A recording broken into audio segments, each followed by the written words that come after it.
It's time for the movie rating. Tonight's victim is actor and producer Roberto Lombardi, that is currently in The Flower People, as well as Krueger Tales from Elm Street. Hello. Hello there. How you doing? Being free and being alive. What's up? Being alive is a good thing, so I'm right there with you. Tell us a little bit about this Flower People that you've been working on. I'm actually the executive producer of that movie. It's a short film. It's actually about a woman and her son, and the son gets pulled into a cult. Without giving too much away from it, it's a black and white film. The only color that's in it is the color of the flowers, which is red. It's not horror per se, like it's not a bloody thing. It's a very creepy thriller type of thing. It gets under your skin. We're looking at getting it released sometime in the fall, probably around October for Halloween. It's in post right now. It did really well. It was a very quick shoot, and it's taken a long time in post because we want it to be just right. But it's going to be a nice psychological thriller type of a film. Very interesting. And is this expected to mainly be streamed later on, or are you actually going to have like on DVD later on once it's completed? We haven't really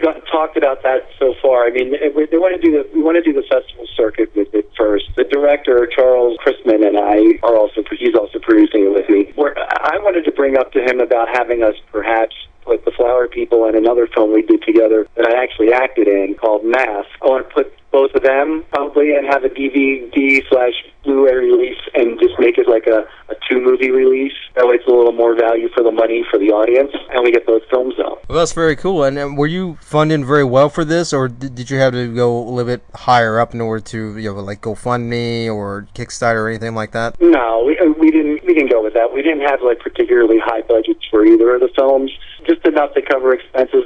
I live in the Philadelphia area, so both films, The Flower People was filmed entirely in Philadelphia. Mask was filmed partially in Philadelphia and partially in southern New Jersey, within an hour of each other. And we had locations that were donated. We had costuming that was donated. We had props, like for The Flower People, the actual flower pins that the cult members wear. They were done inexpensively by an actual designer, but we were real, let's use the word thrifty with our budgets for these. So it is actually more value for the money that we got. So it worked out very well, and both stories came out really well. Flower People, really good thriller. Masks is more of a serial killer movie. Yeah, how do you feel about what public are going to be responding to this? It seems like people are so more sensitive about the littlest things, like on the look of a character, but they're okay with the story, but they just absolutely hate the look of the character for some reason, and because it's so racial or this or that or its background and so forth. Well, it's odd. I mean, I'm actually one of those guys who's all for everybody being inclusive of everyone, and just from the way I was raised, I wasn't raised for people to be separated from each other. My parents did a really, really good job of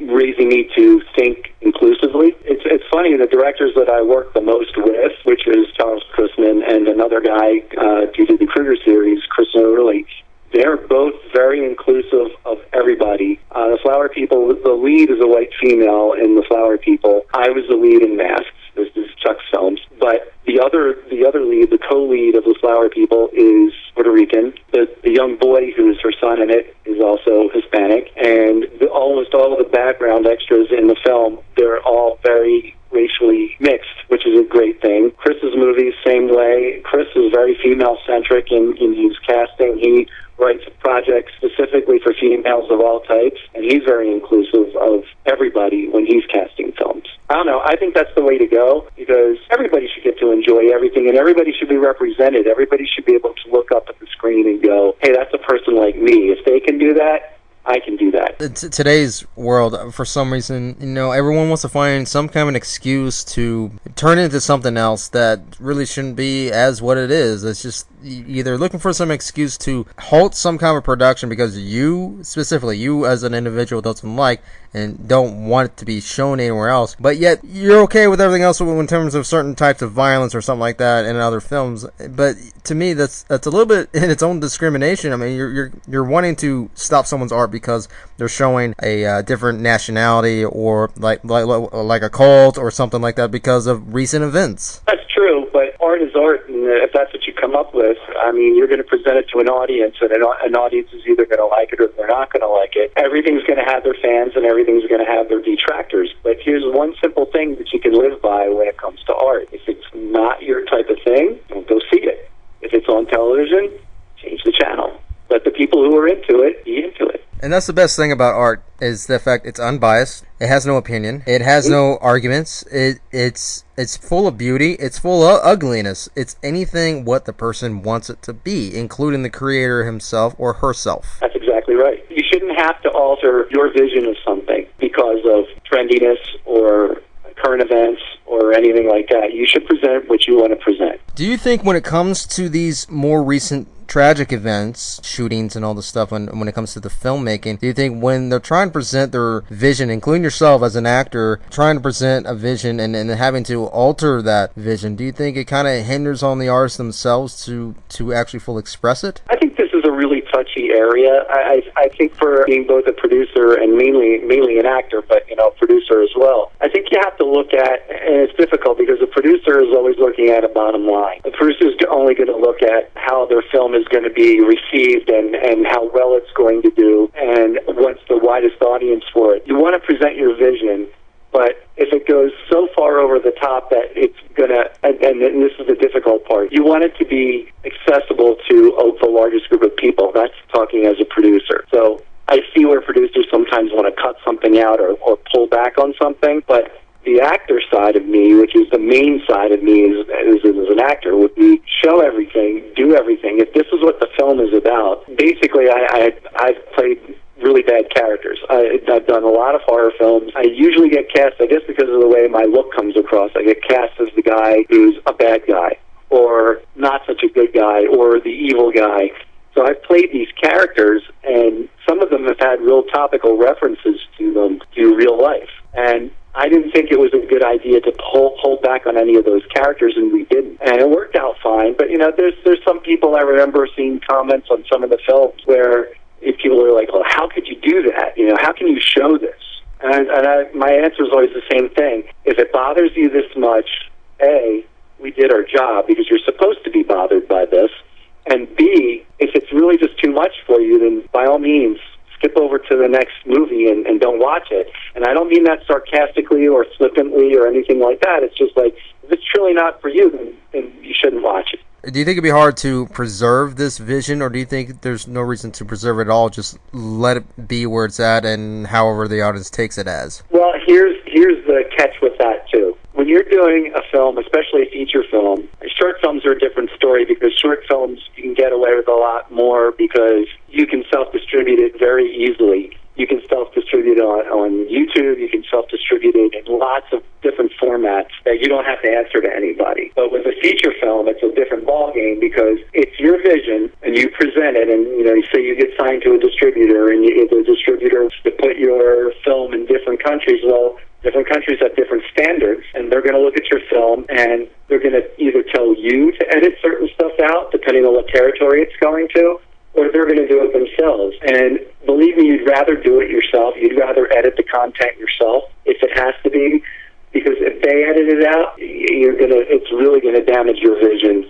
And there's really no way around that because it's either do that or you don't get distributed. And then, like a lot of artists will just say, well, then I won't get distributed then. Okay, well, then probably nobody's going to see your film. There's a lot of give and take, there's a lot of push and pull, and there's a lot of compromising when it comes to putting a film out on the business end of it that a lot of people just don't know about it. It's a very tough thing. No artist wants to see their vision damaged or changed or have it become something that they didn't intend, but it happens. And that's a really bad thing when you're making an artist rethink things in terms of what they do, whether acting or directing a specific vision. You're probably gonna have to try to find a better option to go bypass that, because that's going to be an everyday thing. And when you're dealing with these type of people, you're either going to have to take it so you can get your vision out there, and it's okay to do a little compromising, it's okay to do a little altering, but make sure that you want to present, this is your idea, this is your vision, this is how you want to present this story or character. Yeah, and a lot of times you do that while you're making the film. All of that is done, and then you get to post-production and you realize that maybe something that you love just doesn't work for the film, and you have to get rid of it. Not because anybody's telling you to get rid of it, because you realize even as much as you love the segment of the film, it just doesn't work with the rest of the movie, and you got to dump it. Yeah, and having to work on the film, which I know you've talked about this numerous times, having to dive into Krueger Tales from Elm Street, I mean, how, being this episodic for one thing, is it easier or more expressive to do it through this type of style in order to get the point across, or do you think it's best to just do it through film only? Are we talking about getting the character across, or we're talking about the series in general? Getting the character across, getting as well as moving story-wise as well. Krueger, and see, that's also something that is, a delicate line to cross, because I approached getting my version of Freddy Krueger across carefully, and we did 6 of them. There were 6 films total. I think it was 6. 7. 6 or 7. My initial problem with playing it was when we first decided we were going to do it, I didn't want to present what I was doing as a carbon copy, note-for-note imitation of Robert Englund. So I kind of took steps immediately not to do that, because I resemble Robert. We don't look exactly alike, but I resemble him. Immediately, that presents a problem, because you're going to get some people who go, oh, that guy's great, he looks just like Robert Englund. And then you're going to get other people who go, that guy is nothing but a copycat. And it was a thin line for me. And I approached each film really differently to get the character across, because I didn't want to get the character across as a cosplay version of Robert. And believe me, I'm not mocking cosplayers at all. I think they're amazing. Some of them are, note perfect. But I didn't want to do that. I wanted it to be my version of it, so I had to painstakingly pick little pieces of Robert's performance and maybe put a little bit in there to make the character be recognizable, because I played him mostly without makeup. I played him as a live person. I didn't play him as a dream demon, so the character wouldn't be recognizable. Yes, I was wearing a red and green sweater and I had a claw on, but the character had to come through. That's where I took little nuances. I don't want to even say I copied it, because I just kind of took something that maybe the character would have done, and I just did my version of it just so it would bring it out to the audience. But it was a process, and we quickly realized that some things weren't going to work. Like, we dyed my hair in the first one, and we realized right away, let's not do that. That's making you look even more like Robert. You're not doing your own version of it. So starting with the second film, we didn't do that. We left my hair color dark, which it's not anymore, but we left my hair color dark for that. And then just each one, it was just a process. And it was actually pretty nerve-wracking for me, because with each successive film, especially after the second one, the second one kind of exploded a lot, and that was the one that really was the most popular one, and to this day is still the most popular one. Every film after that, I kept having to up my game a bit, and I would always worry, am I going to be able to pull this off again? Are people going to say, oh, this is only 1 or 2 films that he did well, and the rest of them aren't that good? But it was a little nerve-wracking, and I wanted it to come across well to an audience, and each time we went to do it, I admittedly was very nervous before we actually got started. It was a very long process.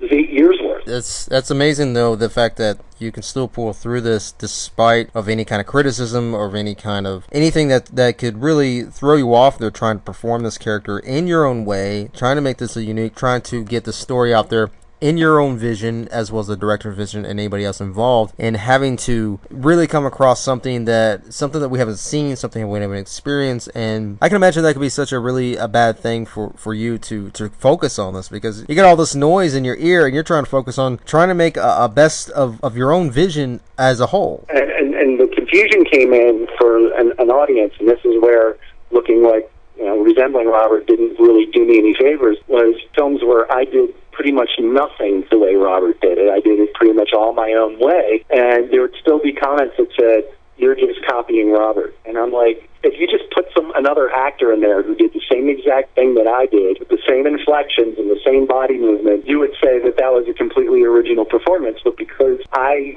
resemble Robert so much, some people just couldn't get past the fact of the resemblance and took the resemblance as copying. That was probably the most frustrating thing for me about playing that part, is I was always super uber conscious of it, because I didn't want people to see a copier. I wanted somebody to just see the character, and that's it. Yeah, it's really, really sad, and the fact is that audience are not willing to accept that and try to just watch the movie, see how this person is, just accept it, because you know Robert is fantastic, of course he is, but it doesn't mean that you can't see what others can provide to the character. It's not the fact that you're trying to replace anybody. You're not. You're trying to get across, here's Freddy, here's what we haven't seen that he could possibly do in certain situations, and how maniacal he can be, or how unmaniacal he can be. He can be pretty friendly and evil at the same time, and whatever. There's so many factors involved, so many flavors that you can and do this. Performing as this character is just as hard as trying to get the flavor across. And that's very true, especially playing him as a live person. In our version of it, we tried to encapsulate the storylines of the original series. So in our version of it, Freddy's married and has a kid while he's out doing these horrific things. And in our version, he's well known and liked in the neighborhood. And so when the families find out that he's the one who's killing all the kids, it's even more shock value, because this is somebody who's been in their community, that they sat down and had meals with, that their kids play with his kid, and all of a sudden they find out that he's this horrific monster, which I always thought was scarier. That was, and the whole hiding in plain sight thing was really fun to play. That I had to admit, I don't want to make it seem like playing Freddy was like this horrible task for me. It wasn't. It was 99% a blast. Probably the worst thing about it, other than the comparisons, was the makeup that we used in the last two films. Sitting in a makeup chair, especially in the last film, it was like hours, and it does not come off easily. And it's sweaty, and it smells bad. Well, it's still fantastic, the fact that you're playing this character, that because it's really excellent practice. Even if you've been doing this for 20 years, it's excellent practice, because you get to play as an icon, and you get to perform the way you like to perform, how you see fit, and the movements and the techniques of this character. And now that you can apply some of that, forming your own unique techniques to a completely different character that isn't horror based or dramatic based, and use that energy and use that method to succeed of this character, to get that across as well. And it's funny you should mention that, because I am going to be doing that. My next acting project is actually going to be a reprisal of a role I did. I did a film a few years ago called Head Cases. It was done to be like a partially found footage documentary type of series. It's the Head Cases series, Anthony Spadaccini. And I was in the last version of it. My character was basically, it was archive footage of the character in the 80s when the original murders were going on that take place in this series of films. So I have like the slick back, dark hair, 80s kind of haircut, and the Don Johnson-esque kind of shiny coat on and that type of thing. He's going to revive another part of it, and it's going to be called Head Case, The Lost Tape. And my character comes back, but as the age I am now, 30 years later, and he basically is a disgraced cop because he couldn't solve these murders. And I am going to use some of the craftiness and sneakiness that I put into playing Freddy into this character. Thinking we're going to get started on it by the end of the year, and then we'll see how long it takes to come out after that. But so it kind of goes with what you were just saying. Well, that's pretty cool, man. I definitely would love to see that, how that works out for you. Go ahead and plug in any websites, anything that you'd like to promote that we can check out right now. For my projects that are upcoming, yeah, actually, all three of the projects we talked about today, the Krueger series, The Flower People, and Head Case, The Lost Tapes, all three of them have Facebook pages. All you have to do is go on Facebook and type the titles in, and they'll pop right up. There'll be all kinds of news on there. It's very interactive, especially the Krueger page. You get on that page and ask a question of anybody, either myself or the director, Chris Notarilli, will answer the question. We're the only two administrators on it. Same with the Flower People. I'm an administrator there, and I'm not an administrator on the Head Case page, but Anthony is very good about talking to people. So, yeah, you can find us there very easily. The film series itself, the Head Case series, is out on, I know you can get it on Amazon and any other kind of online outlet on there. Both the Flower People is not out yet, but it'll be out in probably the fall, and then we'll look at it at a DVD or Blu-ray release together with masks, hopefully sometime after that. And Krueger is pretty much available anywhere you want to see it. If you go in any search engine and type Krueger Tales from Elm Street, you'll be able to watch the whole series. Very cool, man. Looking forward to it. So there you have it, everybody. That is actor Roberto Lombardi. Thank you. Thank you for having me on today.